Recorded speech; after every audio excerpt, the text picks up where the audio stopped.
Okay, Bert, sorry, I'm back. I just had to shut something down. Oh, Icky Russo had a little to do with me on the Black Alleys. Oh, really? On the Yeah, I Black took care of Hours? him real good. What happened? Let me hear. What happened? He decided to challenge me to a match, and I said okay, and we finished it. I guess Iggy probably came in with his double bowling bag at the time that nobody else had, and his Something like that, yeah. yeah, right. The biggest thing that came to mind when I started watching some of the PBA stuff, Jake Charter refused to come down. Really. Yeah, he called, but he never showed up. He never showed up. Yeah, Wow. maybe he heard too much about me in the Black Alleys. That could very well be. Let me ask you, what do you think of Iggy Russo as a bowler in general? Iggy Russo was a pest. Pest. He was a pest like Joe Santini, I tell you, only worse. it's funny you mention them both in the same breath because I'll tell you a little story. You weren't there. It was one night at Avenue M. Joe S. was there, and Bert Goodman comes in. Not Bert Goodman, that's you. Iggy Russo. Yeah, Iggy Russo comes in. Now get this. He goes over to Joe. He goes over to Joe and he starts breaking his chops saying that he wants to bowl him. Joe says, I don't have my ball here, nothing, but bop, bop, bop, bop, bop. And Iggy Russo is really lacing into him. Come on, I'll drive you myself down to Maple. You pick up your ball, you come back here, bowl me like whatever it might be. But Iggy went through his whole shtick. Joe wouldn't bowl him though. I mean, Joe was already past his prime. Don't get me wrong. This was in the mid '60s. No, the mid '60s. I mean, Joe was still bowling good, but he was past his prime. Joe had a short 15-minute episode, but the worst that I told you about when he gave that check to that fella, and he almost got killed. Really? Wow. Yeah, it was a $4,000 check, and he had to make good for it. Huh. These guys from Jersey weren't fooling around. Yeah, right, right. They came fit to bad. Like the guy, like my Brooklyn boys, only with me they trusted me. Right. And I never let them down. Well, that's the whole thing. You know, when you're a man, when you're a mensch, when you stand up behind what you say, when you keep your word, it means a lot. Well, like I told you about the experience I had when we bowled in Kings Lanes. They offered me all kinds of money. And I said, you see those two fellas sitting next to my wife? And you see those two fellas at the back door? I said, you don't want to mess with them. Right. I said, you may be stacked up in a garbage can very quickly. I tell you. I was joking. I said, don't ever come back and don't ever talk to me anymore. Well, I tell you, things like that worked a lot back out at Seaview Lanes. There was a big reputation for you don't mess at Seaview Lanes. Oh, well, they never met. They all messed with me, but they all came out losers. Right. I was a favorite money house. Yeah. Yeah. I told you, Vinny Pantuso, you legend. But Joe S., I never would trust in that house. Yeah. Well, I tell you, one of the things that I regret for whatever reason, I was never really out at the Seaview scene. I mean, I was involved in action since the late 50s, but for some reason, I just was not in the Seaview scene at all, and I really wish I was. I really miss that I wasn't even part of that. Well, I picked and chose what I wanted to do. Like the boys that take me up to the Bronx, or they take me up to Gunpost is one of the most famous action houses of all time. I left there with money. Right, Gunpost, Fiesta. There's a few spots in the Bronx that had really fantastic big time action. Big time action. Yeah, and of course, when we went up to Newburgh, there was a lot of action, and I took home money. Right, right. Let me ask you. And I bowled the best up there. In Newburgh. Let me ask you, did you ever go out on the island to Falcaros? There used to be a lot of action in Falcaros also. Yeah, I went out there, but I didn't like what I saw. Really? The conditions of the lanes were for guys that used to throw the ball 40 feet out on the lane. Right, right. I mean, he left them wide open. Ah, that's tough. That's tough for a guy with a full roller. That was not my style. Right. If I had to go play on those kind of conditions, I'd be looking at 0. Yeah, well, that's it. You know, when you throw a good full roller like you did at one time, you want oil because you'll just eat anybody up on oil. What are you kidding? I threw the best full roller in the country. Right. 1/16th of an inch over the back of over the middle of my thumb and finger. Right. It never changed. Uh-huh. 2.5 months I drilled the ball. Right. Yeah. And what's his name was drilling balls for me every 2.5 months. Mm-hmm. That's it. And he used to love to give me all kinds of touches. Right. Until after I won the All-Star and I went to Texas, and the 3/4 roller was king. Right. Yeah. I said, I'm not going to be able to survive here on the full roller anymore. Mm-hmm. So I said, let's teach me. Right. And he did. Uh-huh. And I went out and I did a lot of good. For me. Right. Back in the days that you bowled on the Travel League. Now that Travel League The did sponsors were all the proprietors of Long Island. right. And now did you bowl in the Travel League also that bowled in a lot of the houses in Brooklyn? The Travel League in Brooklyn, yes. Right. Yes, I did. We were downtown. We were downtown in Falcaros. Right. I think. We were also downtown in another house. I forgot. Near the water. I can't remember it. I got to look at the trophy to find out. Right. I think all of the teams had like uniforms too in that. Yes, we were dressed. Right. Do you remember who? We were dressed. Right. Yes. Now, It was 3-man teams.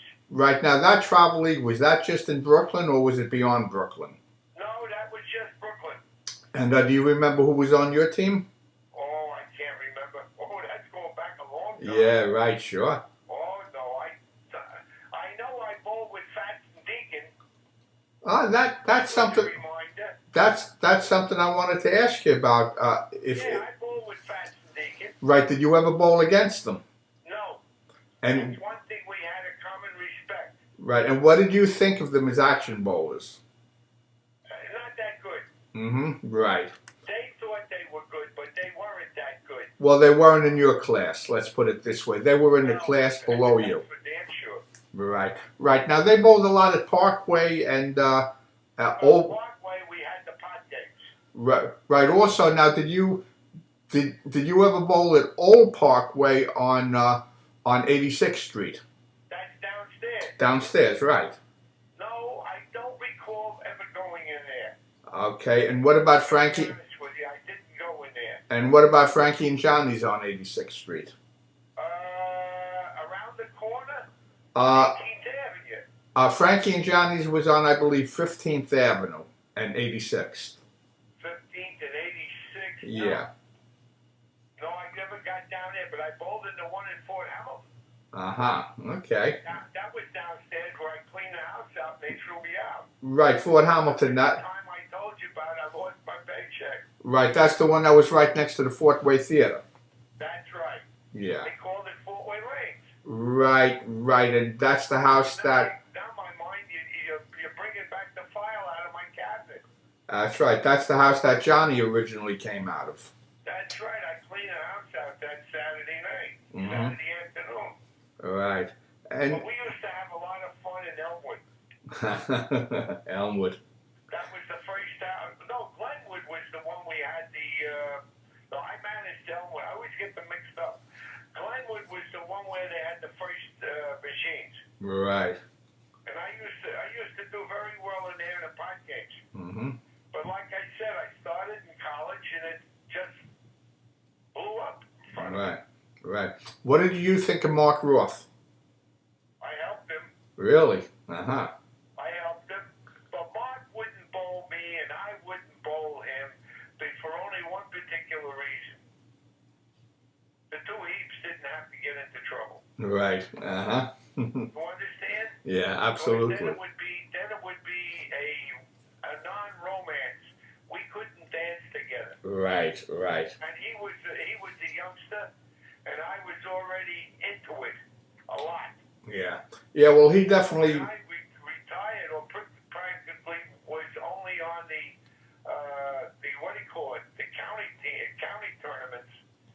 He was out on the tour already. Right. Do you think? Do you think Mark was the best of the PBA bowlers that came out of our area? Yeah, I would say so. But you remember, you had Mike Lemagello. You called them ice veins. Absolutely.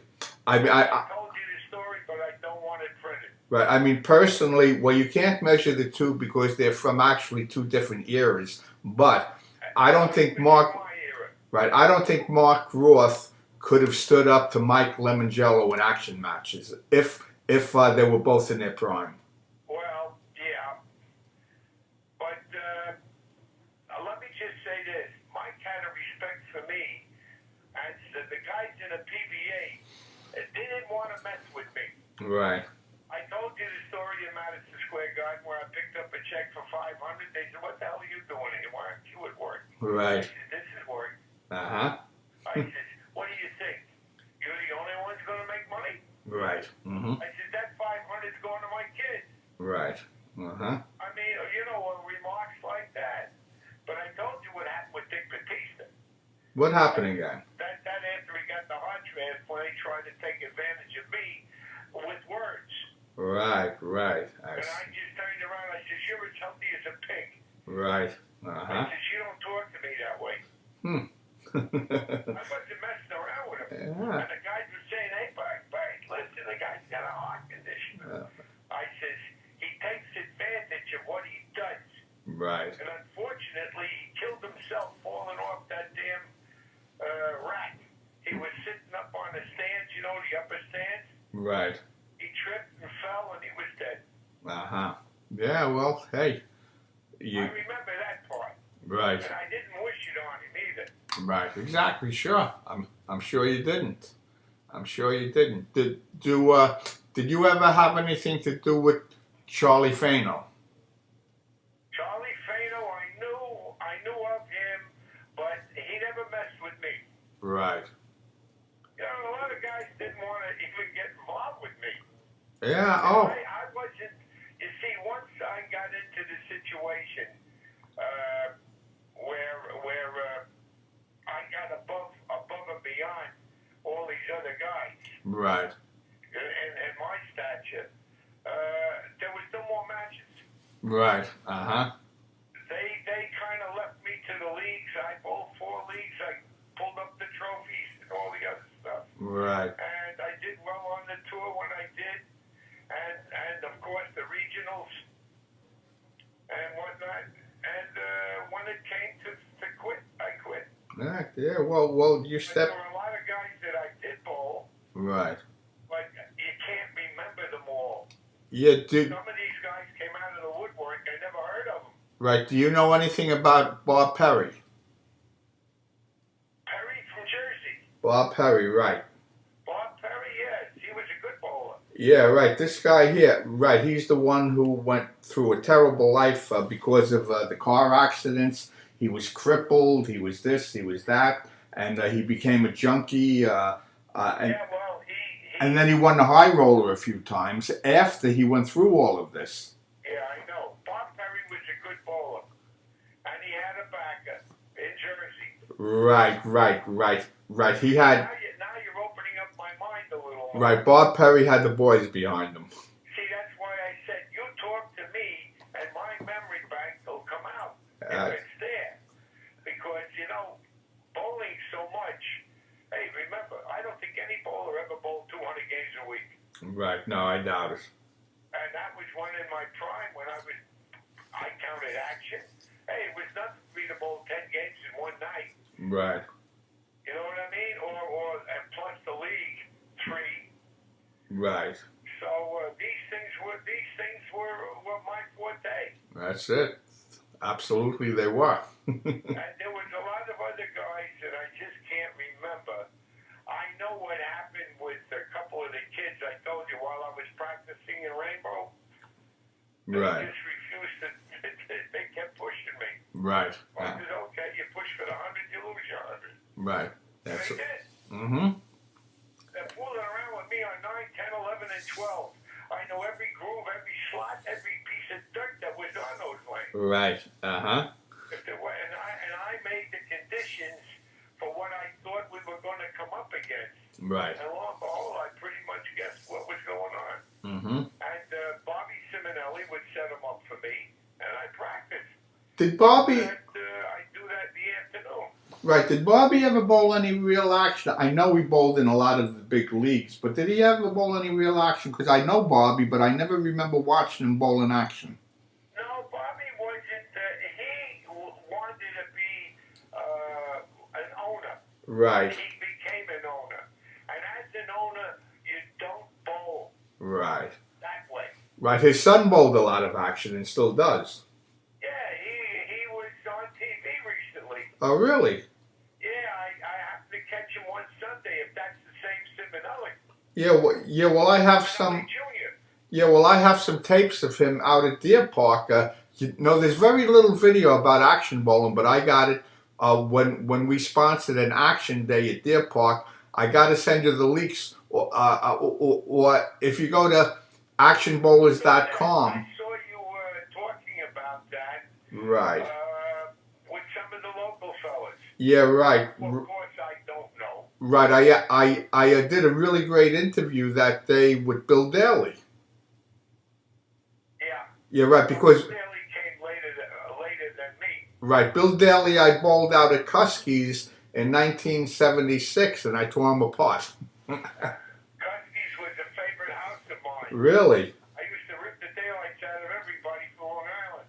Really? We had tournaments in there. Uh-huh.